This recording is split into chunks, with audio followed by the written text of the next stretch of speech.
So we're going to be determining acid and base strengths for organic compounds. And there are three major factors when comparing strengths between acids and acids or bases and bases. And the first factor is going to be charge related. And this shows basically how cations and anions are going to be more acidic or more basic than their neutral counterparts. And the second factor is going to be electronegativity, and this idea where some atoms are going to hold electrons more tightly than others, resulting in better stability and overall influence the basicity and acidity of a certain compound. And the third factor is going to be resonance and the delocalization of electrons that reduces the energy of the entire molecule overall, stabilizing the molecule. The first factor is going to be charge related, and we'll see how cations are going to be a lot more acidic than its neutral compound, and anions are going to be a lot more basic than its neutral compound. So we'll jump into examples right here.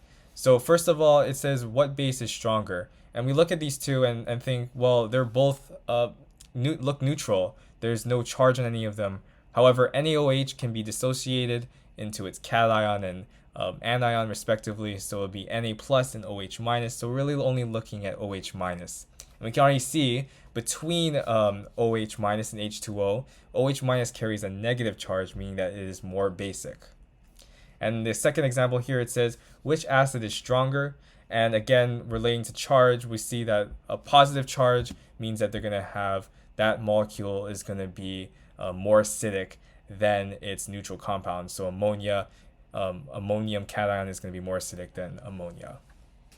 So the second tool we have when analyzing the strengths and comparing the strengths of acids and bases is going to be electronegativity. And we have a periodic trend that states that electronegativity increases as we go from carbon to fluorine. And this is important because according to the Lewis definition of acids and bases, Lewis acids want to accept electron pairs and Lewis bases want to donate electrons. So in the case of acids, we'd want to have a more electronegative anion so that it can house those electrons more tightly and more stable, and it becomes more stable.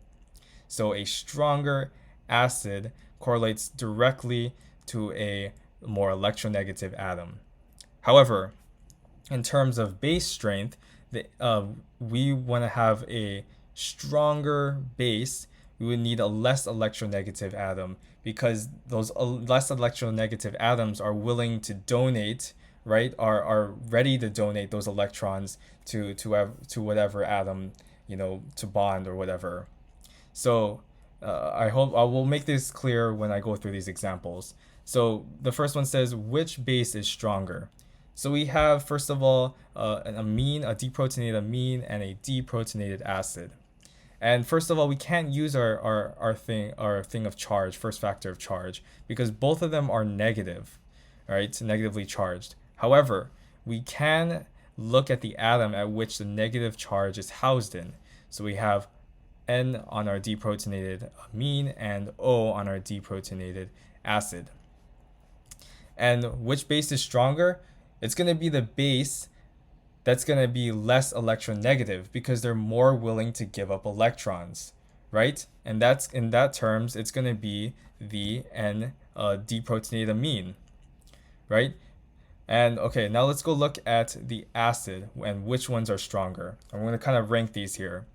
So again, I'm going to reiterate what I said before or earlier. The more electronegative the atom is, it's going to have a stronger acid because they're willing to house those electrons. So we have an acid, an amine, and just an alkane, with a methyl group here. And we're going to really just think about actually the anion stability. So if we remove a hydrogen from each of these compounds, we're going to get an O minus, an NH minus, and a CH2 minus. So first of all, which one is going to be the most electronegative? Which has the most electronegative atom? In that case, it's going to be O. O is going to be most electronegative. They're going to house those electrons. right, from the Lewis acid definition. So it's going to be number 1. That's going to be the strongest acid. And now the second one is going to be, of course, N. That's going to be the second most electronegative. So it's going to be the second strongest acid. And third of all, the third one is going to be the alkane, which is going to be, the worst acid of all of them.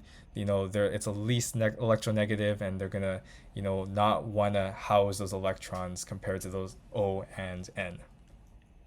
Okay, so the final factor we're going to look at to analyze and compare acid-base and strengths is going to be resonance, or the idea of delocalization of electrons within the organic compound. And this is important because since anion resonance is stabilizing, an acid that gives a resonance stabilized anion is more acidic and less basic, meaning that the more stable anion is going to be much more acidic, and conversely, a less stable anion is going to be more basic.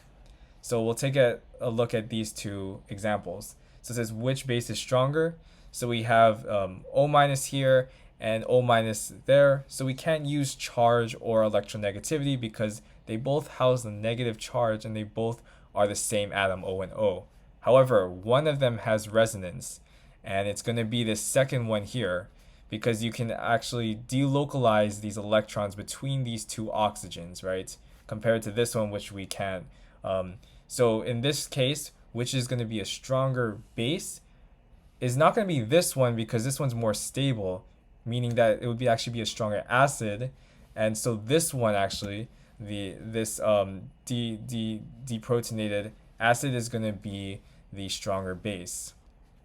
However, when we look at which acid is stronger now, the one with more stabilizing effects, this delocalization between the N and O atoms, is going to be the stronger acid, right? Because it has stability, has resonance, and those delocalized electrons can move between the N and the O.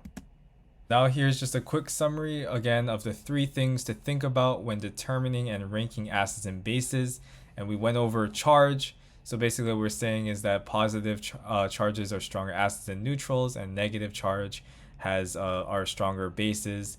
And now if we can't determine just through charge, we can then determine through electronegativity. So again, if we're thinking the more electronegative atom, the more stable, and it's going to be a stronger acid, right?